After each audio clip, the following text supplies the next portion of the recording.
In Maart 2019 tref 'n verwoestende vloed en modderstorting Jayapura in Papua, Indonesië en oorstreem die Papua Adventiste Teologiese College se kampus. Hierdie katastrofe het duisende mense se lewens geëis, duisende mense haweloos gelaat en die college genoodsaak om van 'n tydelike fasiliteit gebruik te maak terwyl die infrastruktuur herbou word. Ten spyte van hierdie omstandighede en te danke aan God se genade en seën, is die skool steeds aktief en bedrywig.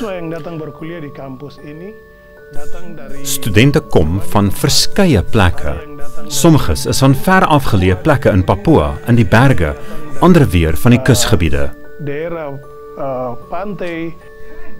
Huidiglik het die college 22 studente met 18 personeellede. Maar die getalle neem af as gevolg van rampe wat veroorsaak dat mense moet verhuis.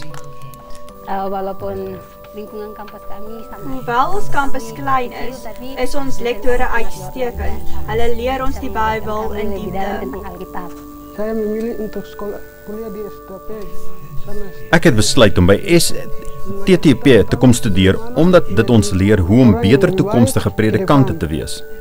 Die college het baie unieke eienskappe wat studente lok om daar te studeer. Ten spyte van die min studente en lektore op die kampus is daar altyd 'n atmosfeer van eenheid onder mekaar. Hierdie college is vasberade om die studente die beste onderwys en bedieningsgeleenthede te bied. Wanneer ons uitgaan na verskeie eilande soos Napan, waar daar nog geen Adventiste kerke is nie, doen ons gewoonlik besoeke en uitreiking saam met predikante, kerklede en selfs van ons lektore. Balans tussen geestelike onderwys en 'n betrokke bediening is die beste manier om studente toegewy te hou tot God se sending. Alle onderwys vind huidig in die beperkte klaskamerfasiliteit plaas, wat eintlik nie ideaal is vir 'n optimale leerervaring.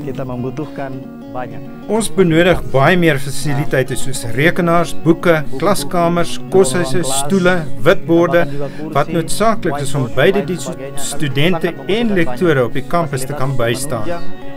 Kami para mahasiswa-mahasiswi dan juga dosen-dosen yang mengajar. Pembangunan kampus kami.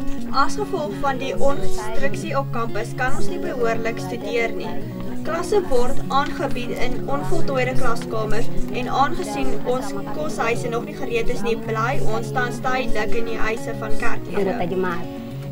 Hierdie college het verskeie uitdagings in die gesig gestaar, insluitende beperkte programme en die verlies van die kampus. Hulle benodig u gebede. Ons benodig die Wêreldkerk se ondersteuning en gebed. Bid asseblief vir hierdie plek. Bid asseblief vir Papua Adventiste Teologiese Skool, dat ons fasiliteit kan groei. Ons studente en personeelgetalle sal groei en sodat daar meer programme aangebied kan word. Soos wat die skool groei, is die doel eintlik om meer mense na Christus te bring. Een van my persoonlike begeertes as leier van die skool is om baie mense van Papua eendag hemel toe te sien gaan.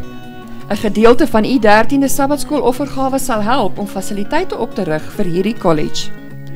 Dankie vir u ondersteuning van die sendingoffergawe vir hierdie skool.